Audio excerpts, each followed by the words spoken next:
Welcome into the Saints Insider postgame show for preseason week 2. I'm Zach Ewing. He's Rod Walker, Times-Picayune sports columnist. And we are coming to you live from South Louisiana after the Saints lose 16-10 to the San Francisco 49ers in their second preseason game out in Santa Clara, California. Saints Insider postgame show is brought to you by Tulane Doctors, so our thanks to them. And we're going to break things down here. Got some experts coming on for you, starting with Rod. Got Jim Derry in the studio, and hopefully the boys out in California, Jeff Duncan, Luke Johnson, Matt Paris, will be able to join us a little bit later. We're going to break down this one, talk about some of the things we liked, some of the things we didn't like, and also take your questions and comments live on the air so you can leave them on Facebook or YouTube and check that out. So, Rod, I guess big picture, the most important thing here I would say is the performance of the first-team offense, which was what everyone was kind of wringing their hands about last week. They looked good on their, at least on their third drive in this game. Yeah, it's kind of funny. Last week the Saints won the preseason game and the first-team offense looked really bad. This week it was just the opposite. They lost the game, but I think you come out of this a little bit more optimistic in what you saw the offense on that third possession. That was that 16-play, 95-yard drive. A lot of runs on the drive. I think it was 10 runs and 6 passes. Carr was like 5 of 6 on those passes, but a really impressive drive by this offense, and it was like the first time in both preseason games that we saw this first team unit actually put some first downs together and string some good plays together. So that was really, really good to see, and they needed to see it because, like you said, last week everybody was kind of down on this offense. So I think this week you look at what they did without Alvin Kamara, without Rashid Shaheed, without Fuaga. So, they were missing, 3 starters. So, really impressive drive there. And Juwan Johnson, if you count him too. Yeah, and Juwan, yeah. And I agree. I think that's why that and the fact that the Saints had their joint practices with the 49ers canceled. That's why you saw the first team get more than a quarter's worth of action, which you don't usually see from the Saints in the second preseason game. But they needed some time to click and get things together. And a lot of the conversation last weekend was about how vanilla the offense was and, they didn't show anything. And they seemed like they showed a little bit more tonight. I'm not saying they opened up to page 52 of the playbook or anything, but it does seem like they emphasized a little more like, let's open this up and actually move the ball and get some confidence before the regular season starts.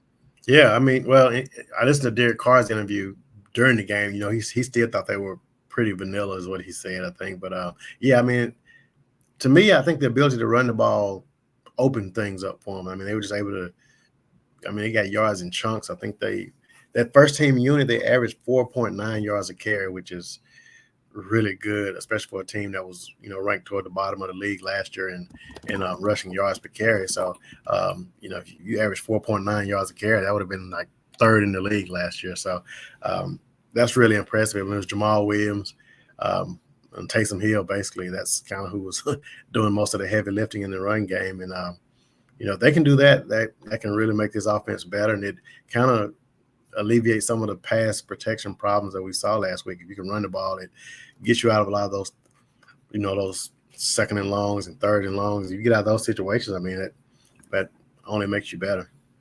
Yeah. I think it was the first 16 plays of the preseason, the first team offense got 1 first down, and then they got them on 3 straight plays. And I want to say they were all running plays. It was like an 8-yard run for a first down, and then a 12-yard run, and then a 10-yard run. It was just bang, bang, bang. And when you can do that, it opens up a lot of stuff. Interesting. You mentioned Taysom. He was lined up as the running back on the first play of the game. It wasn't Jamal Williams. It was like, if Alvin Kamara's not in there, Taysom Hill's in there. Is that a wrinkle, or do you think Taysom's primary position could be running back this year? What did you make of that? The time I spent in Irvine, we saw Taysom get a lot of touches, and they were doing a lot of different things with him. And Kubiak even talked about it at one of the times they talked how much they plan to use Taysom. So I think, those games we saw over the past 2 seasons when they wasn't getting Taysom the ball and against teams that you thought they could run against, I think you're going to see a little bit more of that. And, talking to Taysom, he seems like he's ready to embrace that. And so, he's a guy that just loves playing football. And, if he's one of your better players and you don't have Alvin Kamara, you better use Taysom if you can. I think we saw that. You saw some of that tonight, and I think we're going to see even more of that throughout the season. I think that's going to be the way to go if this team wants to be successful. Yeah, I mean, we saw it in Charlotte last year, I think it was, where Taysom was the leading rusher on the team, and when the Saints had a lead, they were trying to protect.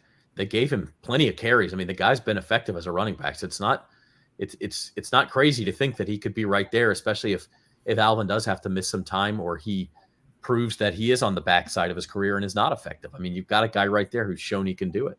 Yeah, and that's going to be big for this team. And Tyson's a guy, I think he can hold on to the ball now. I mean, I know he had some fumble issues a couple of years back, and maybe fumbled one or two last year. I can't remember, but had a big one in Atlanta. Yeah, yeah, for sure.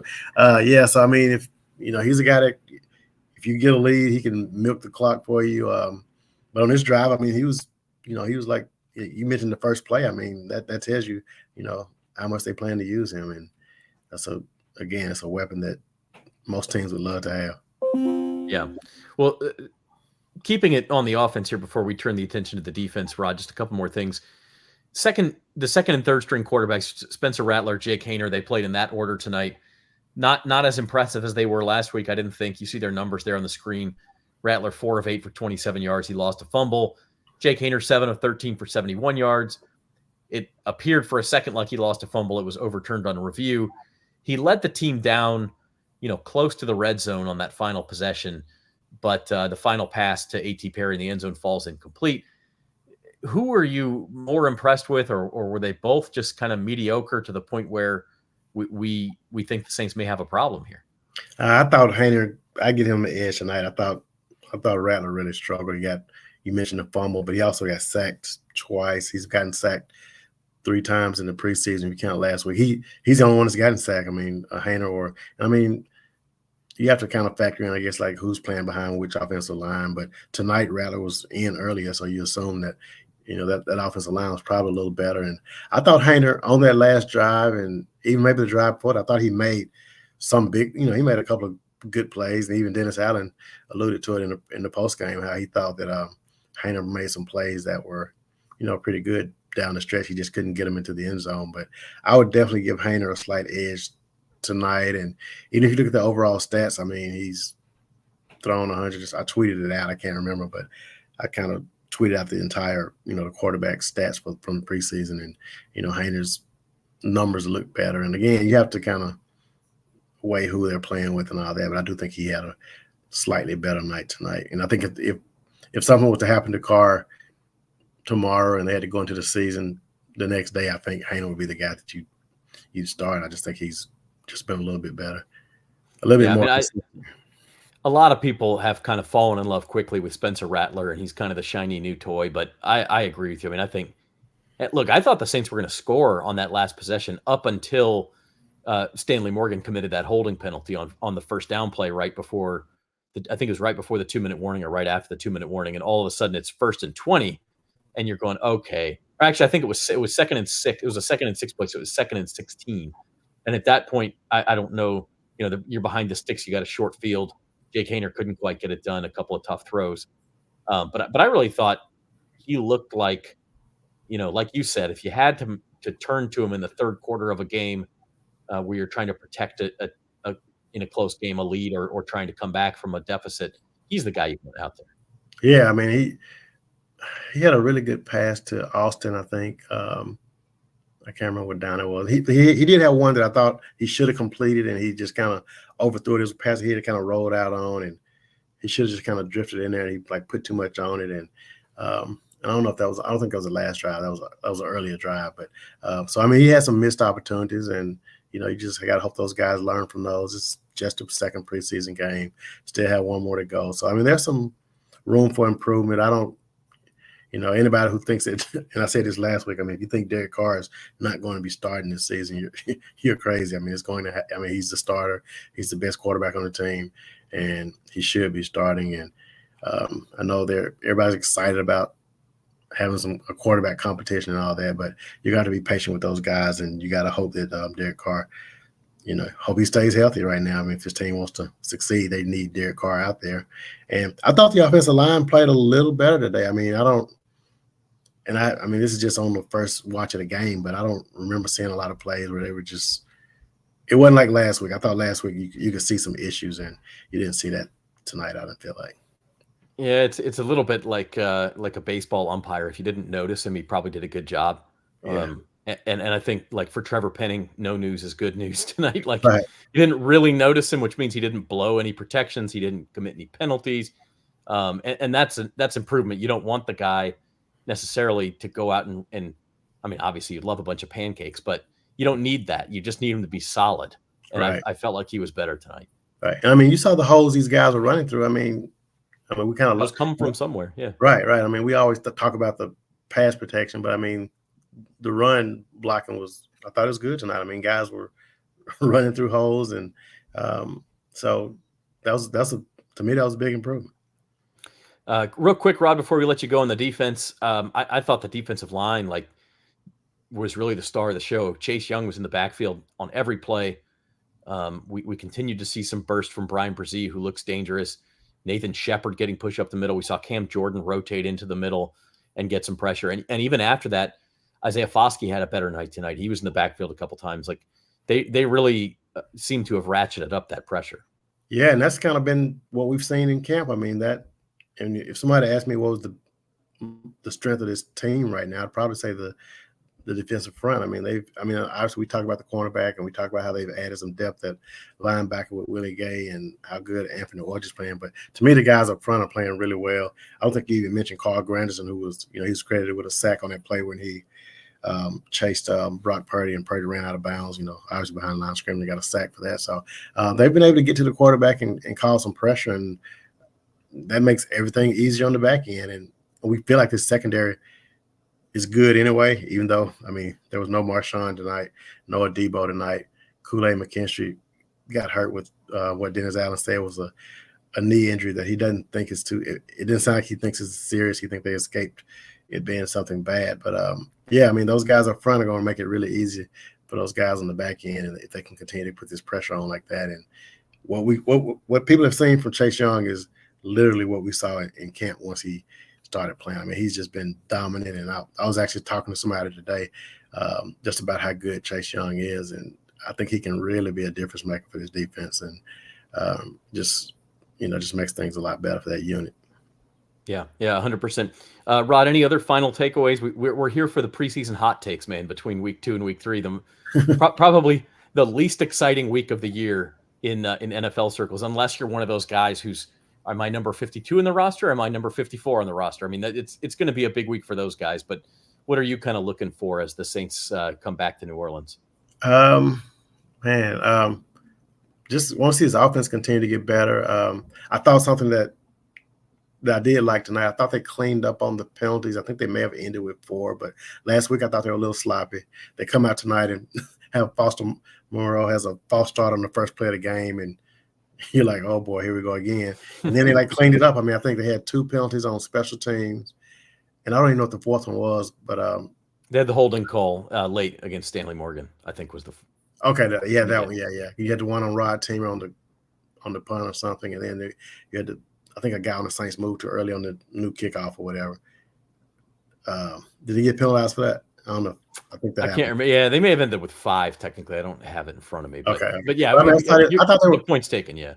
Yeah, but for the most part, yeah. I mean, I thought they were just a little sharper. So I think just going to this camp, I mean, this team just, for me, the big thing is, can they get healthy? Because I mean, just so many players were out tonight. I mean, it's preseason, so it doesn't matter. But they have had more injuries this training camp than I've ever experienced in my time covering the team. I mean, and I know with DeMario, you're being cautious. DAC like Dallin Holker sprained his ankle before the game even started tonight. I mean, how bad is your luck when that happens? Yeah. He said it wasn't even like in pregame warmups. It was like even before that, he was just like, throwing passes with the quarterbacks, and he sprained his ankle. So, and he's a guy that I thought had been playing really well. So they just got to get healthy, and because we just haven't seen, this team together yet. But as far as the defense, I mean, when you add Marshawn and Adebo back, the defense should be rock solid. The offense, I mean, we just need to see them all out there, I guess. Yeah. All right. He's Rod Walker, Times-Picayune columnist. You can read his work at NOLA.com/Saints. He's got his 3 big takeaways from the game up on the site right now. And we'll be back with more Saints Insiders with Rod later this week. Thanks, Rod. Right. Thanks, man. All right, now we bring on Jim Derry, who's the host of the Datitude podcast. He's our next guest here on the Saints Insider postgame show. It's brought to you by Tulane Doctors. Jim, do you have visions of Joshua Dobbs scrambling in your head? I know that's not the top takeaway tonight, but my God, the Saints cannot stop that guy. Yeah, kind of shades of last year, right? Coming back at you. Look, you know what? You know what that tells me? The 49ers have a better backup quarterback than the Saints do, no matter whoever wins the backup job. Doesn't really matter. Look, my main takeaway from this is, I see an interesting comment in there about very depressing turnout tonight. Well, I would say this. I would say actually, you can't take much away from a score. And I actually was much more encouraged about what I saw tonight than what I saw last week. I don't even think it's really all that close. I thought the two main takeaways, and I tweeted this out. Some people didn't like it. I guess some people do, whatever. But my two main takeaways is this defense could be really good. And I think they're certainly better than they were last year when they finished, I think, 12th or 13th overall in the NFL yards allowed per game. And another thing is that the second main thing, and it's just as important, is if either Derek Carr or Eric McCoy get hurt for any significant amount of time, this team is in a whole, they're already kind of in a world of hurt in a way, but they're really in a world of hurt if Derek Carr or Eric McCoy get hurt, because Lemieux got blasted. Obviously, neither one of those number 2 quarterbacks, I don't think, are capable of taking over this team for an extended period of time. And so there you go. At least last year when you had Jameis, it was a little bit different. You felt a little bit more confident, but man, I didn't see anything from either one of these number 2s that makes me feel confident that if Derek Carr goes down, that the Saints are in a decent place, because they're not. All right, let's hit those points kind of in reverse order. And number one, I know you've kind of been a Derek Carr defender, and you can listen to Jim on the Datitude podcast, Apple Podcast, Spotify. I'm the one. YouTube channel. But like, honestly, it's kind of illogical not to at this point. Now, is he a top 5 quarterback in the NFL? No, I don't think anyone's saying that he is. But if your alternatives are Jake Haener and Spencer Rattler, and you can certainly blame the Saints for not having a better backup plan, but this guy is very clearly not only the best quarterback on your roster, but your only hope to be a playoff team this year or anything close to it. Well, there's no question about that. And look, people can keep hating on Derek Carr all they want, and there are some. Look, my son thinks that Spencer Rattler is the next. Well, he corrected me today. He said I didn't say he was going to be the next Patrick Mahomes, although he did say that last week. But let's cool our jets on a number 2, because when it comes down to it, maybe one of these guys can be a quarterback eventually, but neither one of them are right now. And so, look, Derek Carr was the 12th best quarterback by almost every metric in the NFL last year. And it's going to be tough again to do that because this offensive line isn't as good, and they weren't good last year. So that's his problem. But I love the way, you and Rod were talking about, some of the plays that they ran, and that maybe they weren't as vanilla and showed a few things tonight. I think you're right. I don't think they opened up the playbook or anything, but it goes to show their intentions on how they're going to try and get Derek Carr out into space and give him a little bit more time. And I thought, look, I've been as critical of Trevor Penning as anyone in our media probably. And, Jeff Duncan, who's in the green room, has been saying, hold on. I don't think he played great tonight, but he certainly was a massed improvement over what he was last week. And it's obvious the Saints and Clint Kubiak are working on strategies to maybe make it so they're not so reliant on him being as effective. I know that sounds, counterproductive or counterintuitive, but I kind of contradictory, I guess. But I thought he played much better tonight. He looked solid in the run defense. He did get bowled over a couple of times towards the end, especially when Rattler was in there. But look, I think Derek Carr is by far the best chance for this team to be successful, not just because he's clearly the number 1, but because I think he's going to fit in a little bit better with what this offense is. And by the way, before you let me go, I know Dunk's about to come on, but got to say too, I love the 2 running backs tonight. Jamal Williams and Jordan Mims, I thought both played very good. And I like what I see there, and they could be very important as well. Taysom Hill, man. Taysom Hill, Taysom Hill, RB1. obviously. Yeah, and you were asking Rod real quick. You were asking Rod about whether I think you are going to see a lot of Taysom more in the running back in the backfield, but I also think that they may be just showing, just give some teams something to think about, right? So I think he's going to be all over the place. But again, I think the running game is going to be so much better than it was before, even if this offensive line isn't very good. Real quick, Jim, before we let you go, the other point you made about the defense, I wanted to hit that too, because I really think the Saints, they had 34 sacks last year, which was 28th in the NFL. They could have 50 this year, and that wouldn't surprise me. I mean, that may be one of those silly preseason predictions people come back and laugh at, but like this pass rush looks legitimately different. Look, I don't think people can realize what Chase Young, if he plays like the Chase Young that people thought he was going to be. And I'm not trying to overhype or anything, because it's August, it's preseason. He's not necessarily playing against all of them, but I think he's just simply a difference maker. And when you're talking about what he can mean for your defensive front, and man, there were a couple plays when he was in the backfield and Purdy didn't know what to do. I mean, Purdy would just kind of rolling around. Oh my God, don't let this guy hit me. And so I think that this defensive front, if it's that much better and it looks like it's going to be, I'm with you. 50 sacks is a lot. I don't know if they can get that high or not, but I think there's no question this defensive front is way better than it was last year. What worries me is the safeties, and we'll talk about that later on, because I don't think the safeties played very well.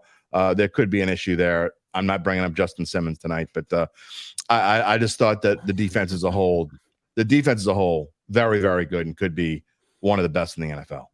Yeah, those pass rushers have to get home a little bit more than they did tonight, and also 49ers did not have all their starters in there, so let's make that point too. But they were as dominant as they should have been against a second-team O-line, make Brock Purdy just run for his life. So he's Jim Derry. Jim, tell people where they can find you on the Datitude podcast. Every Monday, Wednesday, and Friday morning, live here on all of our NOLA.com platforms and our own Datitude YouTube page, live at 11 a.m. afterwards, wherever you get your podcast, or on demand at these same places. We'll see you tomorrow, live at 11 a.m. All right. Thanks, buddy. Thank you. All right, bring on Jeff Duncan next. Jeff is live from the Levi Stadium press box after just talking to some of the Saints and their coaches. Jeff, main takeaways from tonight. Well, it's so hard to get a real read on things, Zach, when so many key players are not in the game, right? For both sides, both sides missing a lot of frontline players. But my main takeaway was that, and it was the subject of my column tonight, was we finally saw the running game offensively start to produce, especially on that third drive. I think there were three runs of over 10 yards, 53 yards of the 95 yards on that touchdown drive came on the ground. And that's going to be critical for this offense this year. That's why Clint Kubiak was brought in, establish a better, improved running game. And for the first time, and I'm saying first time in practice, first time I've seen them in a preseason game at all, first time I've seen the running game show some semblance of life. So I thought that was a real good positive. And you all alluded to it just a second ago. I thought the starting defense really played well. Coverage was excellent downfield. Defensive line got after the Niners, but it was mainly backups on their offensive line up front. So I expected that. But it's nice to see him perform that way. On the running game first, were you surprised that with Alvin Kamara out of there, Taysom Hill takes the first snap and almost looked like he was the starting running back? Yeah, no, I think we're going to see him do that a lot this year. I think he's their most explosive runner. My concern with this offense is they lack juice. Other than Rashid Shaheed, other than Chris Olave, there's just not a lot of explosiveness, and especially in the running game. There's just no one there with a lot of wiggle, with a lot of ability to create explosive plays. I think Taysom Hill provides some of that, and I think that's why Clint Kubiak and Dennis Allen are using him back there, because they don't have any other options right now. I really think this team's going to add a running back at some point, whether it's via the free agency market or whether it's through cuts on the final roster cuts from another team. I do not think the depth chart we're looking at right now in the backfield is going to be the same depth chart that they take into the season. Yeah, it certainly looks like it could be a problem. We'll see what happens with Alvin Kamara. On the backup quarterback race, probably not as many positives as we saw last week. I asked this question to Rod. He thought there was a clear answer. It sounds like Dennis Allen thought maybe there was a clear answer, but who in your mind was better tonight between Spencer Rattler and Jake Haener? Well, I think Rattler is showing a little bit of the, what you'd expect from a rookie. He's inconsistent. He's not able to string together a lot of plays. You can see that Haener's a little ahead of him, and I think that's to be expected. I know there was a lot of hype, a lot of expectations around Spencer Rattler, but it's a difficult transition to come to the NFL. I think we're seeing some of the growing pains with him. He didn't get a lot of help tonight.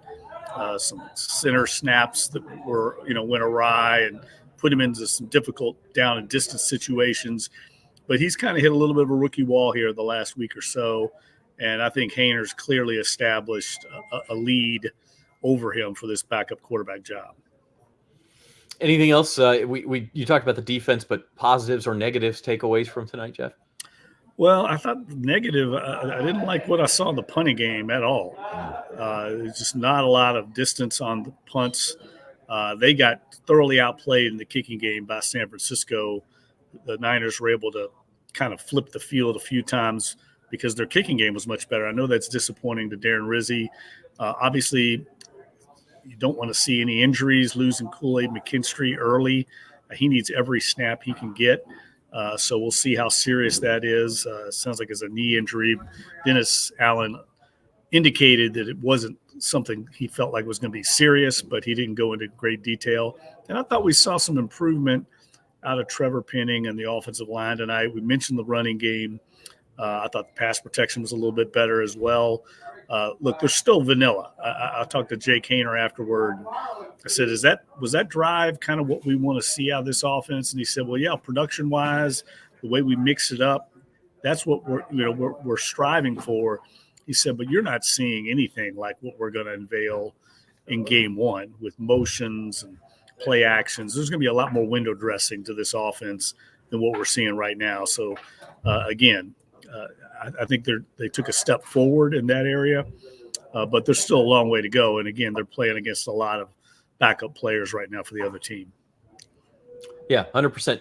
As the team and you guys finally return to Louisiana next week, tomorrow, actually. It's been a long trip out west. What's one thing that you'll take home with you, and what's one thing maybe that you're looking forward to next week finding out about this team?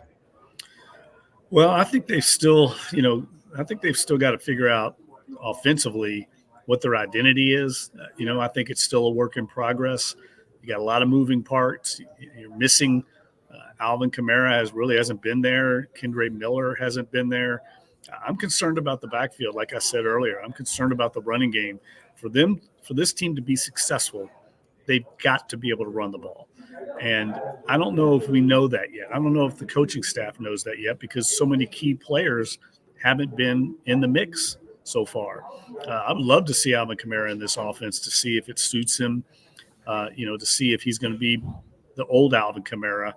And we just haven't had an opportunity for him to get in there. And look, he needs to be in there because this is a new scheme. It's a new attack. There's a little bit of a different way they approach things. And so every rep, even for a vet like him, is important.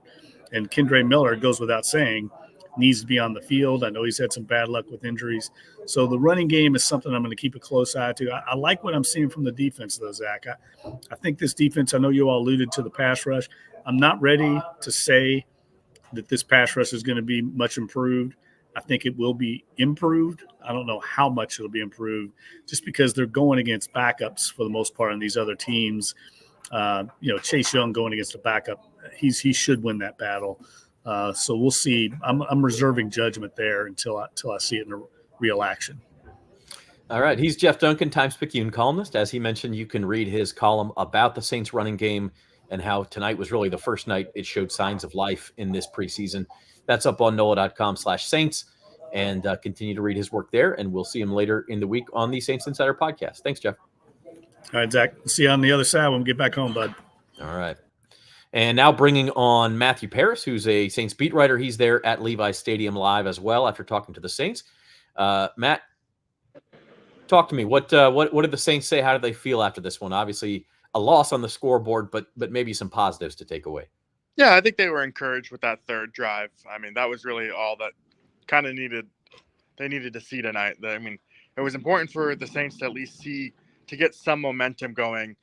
Going 3 and out on those first 2 drives, pretty tough field position. But I thought that third drive specifically kind of went a long way in establishing a little bit of what their identity could be on this coming season. Just with the way that they were able to run, I thought it was a very patient approach from Derek Carr and also Clint Kubiak. They didn't really press things. I know it is vanilla in the offseason or in the preseason, but I just thought it was important for them to kind of. I think if they had gone 3 and outs and they had rested the starters, things would have been pretty chaotic, at least from a narrative perspective. They did a little bit to quiet the fans, and I know that's not a major thing for them maybe, but I think it still matters kind of in the long run. I said this during the game on that point. If Taysom Hill gets stuffed on that 4th down play and they don't score a touchdown, does that change the narrative at all? I mean, it's silly to say that in a preseason, but for the first team offense to come away with no points in 5 drives. I get what you're saying, but they still went 94 yards. They still showed a semblance of a run game. It was interesting to see what they would do on that 4th and 1. Was it going to be Jamal Williams, who last year they pretty much just used exclusively as a short yardage back? Was it going to be Taysom Hill?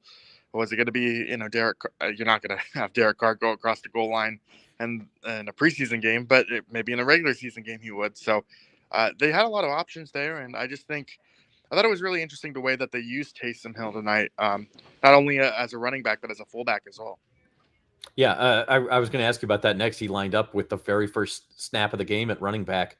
I mean, obviously he's not going to start over a healthy Alvin Kamara, but it looks like Taysom's going to play a very large role in this running game.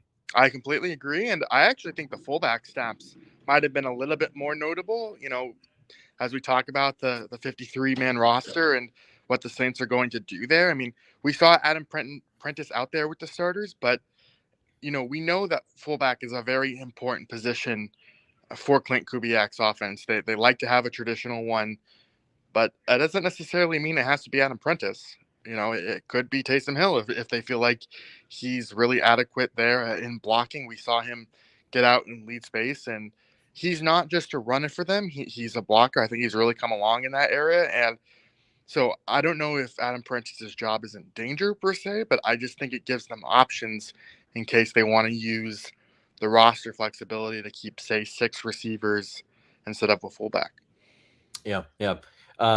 Keeping it on the offensive side of the ball, just for one more minute, the backup quarterbacks. I've been talking with Rod and Jim and Jeff, and it's not as impressive tonight. What did you like and dislike from Spencer Rattler and Jake Haener? Yeah, I think Rattler was a little bit all over the place from what we also saw that in practice. He seems like a quarterback that kind of needs that momentum to keep stringing it along, and I think the momentum lately for him hasn't really been as strong. Now, Dennis Allen pointed this out as well, and I think it's completely fair. Some of the snaps tonight were they put the quarterbacks in a real tough situation from the get-go. Whatever was happening with their backup centers, I know Sincere Haynesworth went down. It just was not Shea Lemieux, I thought, had a really kind of rough performance from a snapping perspective. They didn't do their quarterbacks any favors, but it really stood out for me just because, this was Rattler's opportunity to kind of – I thought Haener had a nice week last week, so to stay alive in kind of this quarterback race. And then even for Haener, this was his opportunity to kind of shut the door on the position after Rattler struggled, and I don't think he did that by any means as well. Yeah, I mean, in the last drive, I was telling Rod, I really thought the Saints were going to score on that drive until the Stanley Morgan holding call. Haener looked like he had him in a good rhythm. He was moving it. But ultimately, you get behind the sticks, and neither one of those quarterbacks seems good enough to dig themselves out of that situation yet. Yeah, no, it's not. And I think that's to be expected with young quarterbacks. But, hey, that's why you have Derek Carr as a starter. Yeah, that's right. I mean, you can't get him hurt, at least not right now. Right. Switching over to the defensive side of the ball, it's the pressure. And as Jeff mentioned, I mean, these are 49ers backup linemen for the most part. I think they might have had one starter out there for a little while, but you expect your starting defensive line to be dominating, and they did. I mean, Brock Purdy, I actually questioned San Francisco putting Purdy out there behind the backup offensive line because he got rocked a couple of times. Right. And that defensive line was all over him. Yeah, I completely agree. And I thought there were two notable things outside the obvious pressure in that perspective. One, Carl Granderson had a great play where he cut off Brock Purdy's kind of pursuit angle outside the pocket. And I thought it was going to be a big Purdy game, but you kind of look at Granderson had cut off the run angle. Cam Jordan was there as well. They really did a nice job of kind of containing him, even when they escaped outside of the pocket, much better than the backups handled Josh Dobbs. That was still pretty rough. And then the second notable thing was Brian Brzee getting a start over Colin Saunders. It really feels like Brzee has maybe turned a corner here, getting the coaching staff's attention. You want to have your first-round pick from a year ago be in a position to start. And I wonder if we're kind of now starting to see that transition of him being a little bit more relied upon. He only played, I think, 40% of the snaps last season. Can they throw more on his plate going forward? I think that was maybe the start of it tonight. Yeah, and I think to that point, you've talked a lot about this week, but they got more pressure from up the middle. They moved Cam Jordan to the middle a couple times. Nathan Shepard popped again a couple times. And then you mentioned Brzee, and that can change too when the quarterback's getting that pressure up the A gap. That really disrupts the offense. It is, and I think this was something that Brian Brzee was saying, and his post came to us afterwards, is that this pass rush has so many options in the way that they can try and attack the quarterback now. It's not just the defensive tackles. It's not just the pressure on the edge, but who they're choosing to throw out there. I mean, I think we saw it tonight, but it was, that NASCAR package where Cam Jordan kicks inside and plays next to Brzee. You have Chase Young and Carl Granderson on the edge. I mean, I think that's going to be a really pivotal formation for the Saints if they want to generate pressure consistently this year. And you're going to need some good reps out of it. And I think they found that in the preseason. As we look forward to you guys finally getting back to the Bayou tomorrow, I guess, for this week. Same question I asked the other guys. What are you looking to see this week? And I guess to start that off, are we going to see any more of the starters in the preseason, or was that it on both sides of the ball? Yeah, I would be surprised. I think they're probably going to treat this pretty conservatively if I just had to guess. But I think what's interesting about this final weekend is there's just so many jobs still up for grabs. I mean, a guy we haven't really talked about really at all in the mix at corner, but I thought he's had a really nice 2 games is Rico Payton.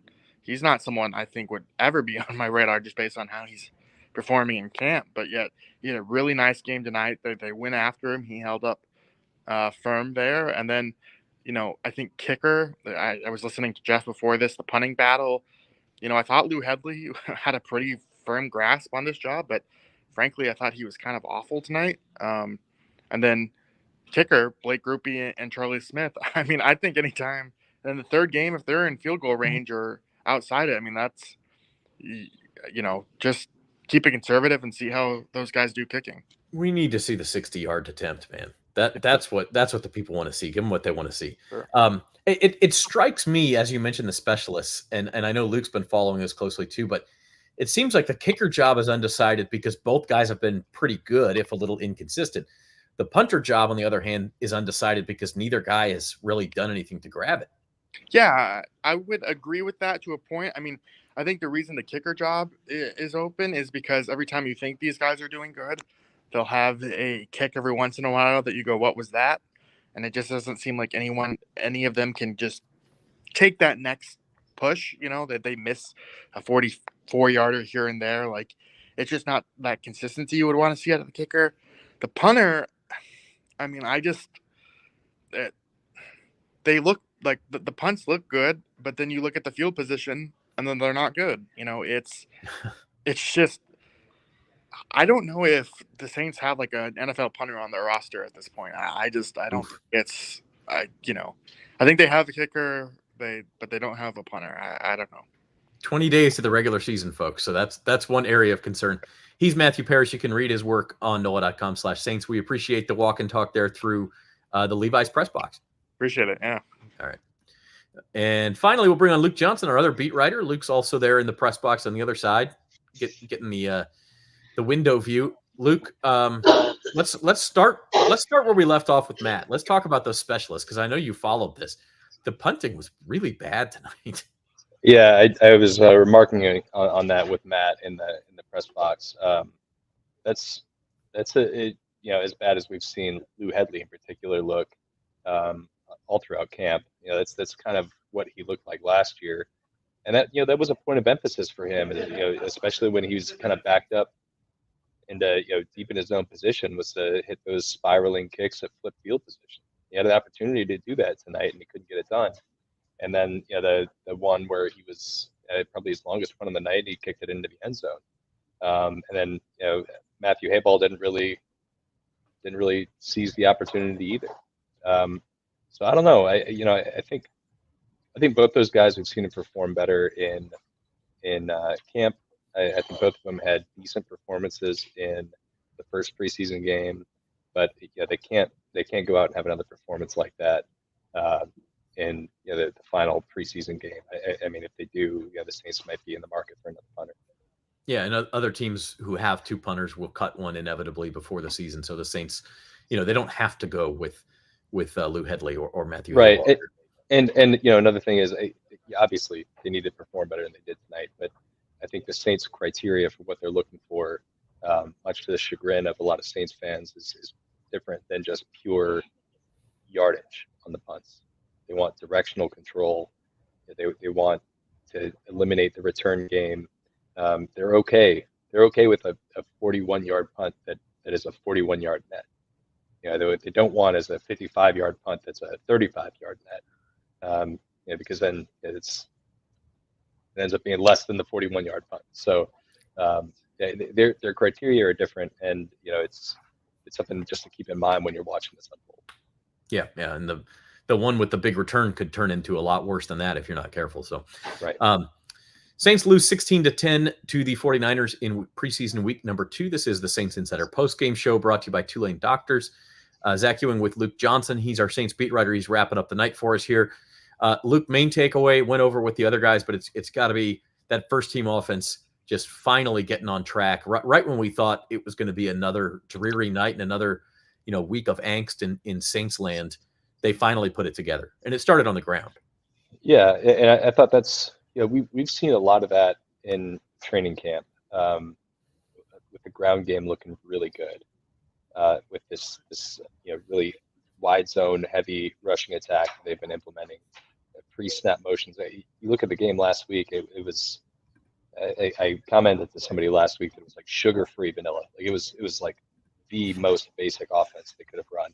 And this week we saw them do more of with the first team offense, and there we saw them do more of the pre-snap motions.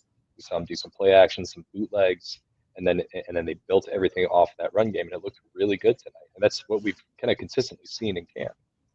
And they did it without Tali Fuongo, who might be one of their best run blocking players on the field.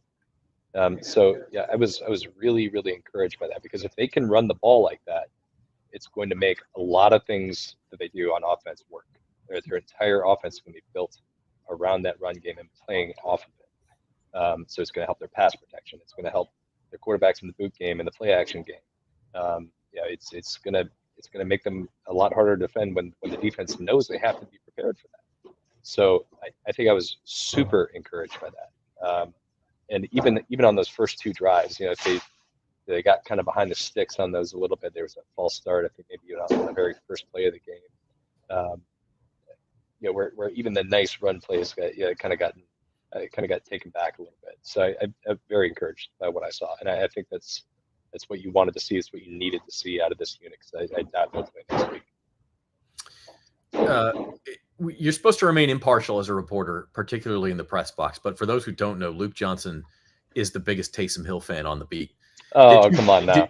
I just like pointing out how great of a player he is. He's a lot of fun. I think he's underrated. Sounds like you're a big fan. That you're making it sound like you're proving my point.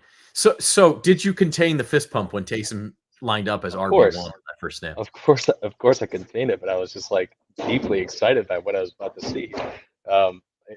He was great tonight, man. And they literally lined him up all over the field today. We say that a lot, but like, I mean, literally, like he played wide receiver snaps, tight end snaps, fullback snaps, running back snaps, scored a touchdown on a fullback dive, which is like awesome. So like standing up, by the way, he didn't get knocked down until he was in the end zone. I mean, like, he's just such a fun player.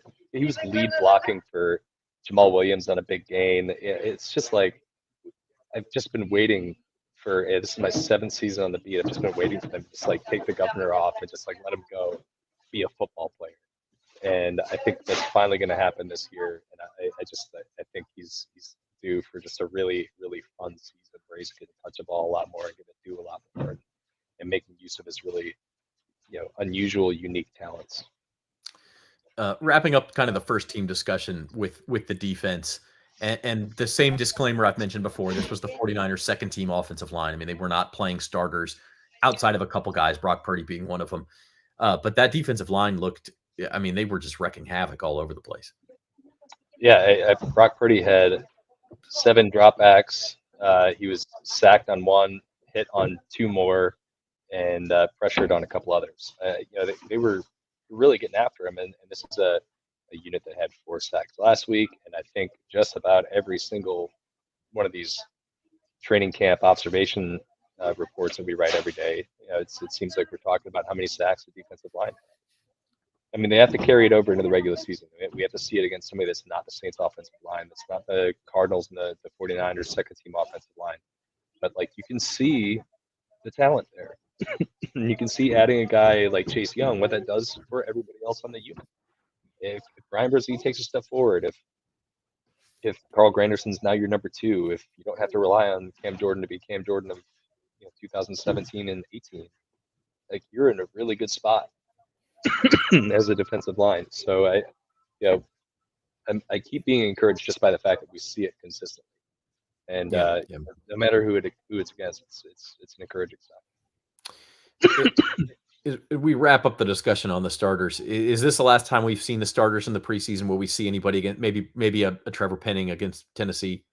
Yeah, I mean, I think we're going to have to see a couple of them just because they're so banged up. I mean, they had, I think, 17 guys didn't play tonight, not including the guys who are on PUP, like Juwan Johnson. They had a couple others leave the game with injuries. So I mean, just from a sheer number standpoint, like, they're going to have to play a couple of them. And guys like Trevor Penning need the reps. If Taliesin Fuanga is healthy to go next week, like, he probably needs a reps. But like, I don't think we're going to see Derek Carr. I think even if Marshawn Lattimore returns to practice, I don't think we're going to see him or Demario Davis for that matter. I mean, Tyrann Mathieu spent some time in the injury tent tonight. I don't think we're going to see him. It's just like, they got the work that they needed in this preseason, with the few exceptions. So I'd be really surprised if we see him out there next week against the Tennessee Titans. So having said that, on the backup front, what's your Jake Haener, Spencer Rattler takeaway from tonight? I still think that, like, it's Jake Haener. It's the number 2. I think the highs have been really, really good with Spencer Rattler, and you can see that he has potential to be a really good pro. But when the rubber meets the asphalt, if they need to put a number 2 quarterback in there in a real live NFL regular season game, I think Haener's been the more consistent player, the one who looks more comfortable operating the offense, getting guys where they need to be. And I think they could rely on him to be a serviceable number 2. Whereas with Rattler, I just think you're going to have to kind of go through the highs and lows like we've seen in the preseason. The highs have been really good. The game-winning drive was really good. But there's been some lows in there, and there's been some questionable decisions, and he's been a little loose with the football at times, both in training camp and in the preseason. So I think it's still Haener for me. But having said that, I think they've got 2 really good young quarterbacks in that room behind Derek Carr. They're in a pretty enviable situation there. Yeah. Any other competitions around the field that caught your eye? And I know Jordan Howden, who's kind of slipping in that safety competition anyway. He missed a big tackle on the 49ers 4th and goal play. That sticks out. But anything else you kind of noticed between the lines? Yeah, I'm really curious to see what they're going to do at safety. They kind of they waited and they got in the Justin Simmons game and didn't land them. And I mean, I think they got 3 guys, and all 3 do some things really well, and all 3 struggle in some areas. So that's one where they've started 2 different guys in these 2 preseason games. I wouldn't be surprised to see Jordan Howden start next week, and just trying to figure out who it's going to be. I mean, if you're looking at this defense, it's like the one spot where you just don't know. You don't know what you're going to get out of that player on a week-to-week basis. And outside of that, I mean, I feel like a lot of the other competition points are kind of locked up. I feel like it's pretty reasonable to expect Lucas Patrick to be your starting left guard in week 1. I think it was interesting to see Brian Brzee starting over Colin Saunders today. But like, I don't know if they're going to be able to roll with that in the regular season. It says you'd be having 2, 3 technique defensive tackles on the field together. Neither one of those guys is really a nose tackle. I don't know if they're going to be able to do that against kind of run heavy teams. So yeah, I think the safety one's the one I'm really paying the closest attention to, because there's 3 guys, and I don't know who the guy's going to be. What about wide receiver 3?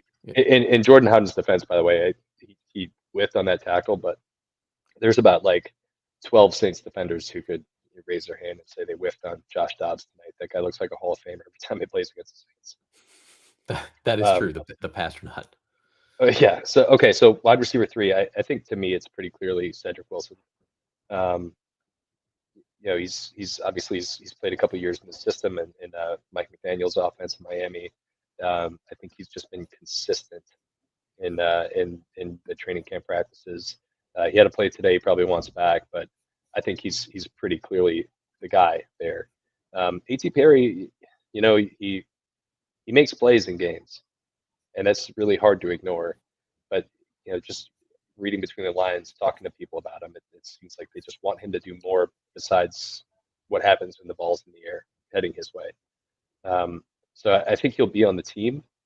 I just don't know if they're going to be like, you're our number 3 wide receiver. I think he's going to have to do some more stuff to earn that. All right, he's Luke Johnson, Times-Picayune Saints beat writer, and we appreciate Luke, you, Matt, Jeff, Jim, Rod, all joining us for the postgame show tonight. We appreciate all of you joining us too. We're brought to you by Tulane Doctors, and we will be following these stories all week long on NOLA.com/Saints, including a 53-man roster projection coming up from Matt tomorrow morning. So looking forward to that, and we'll see you on the Saints Insider podcast later this week as well. Thanks, Luke.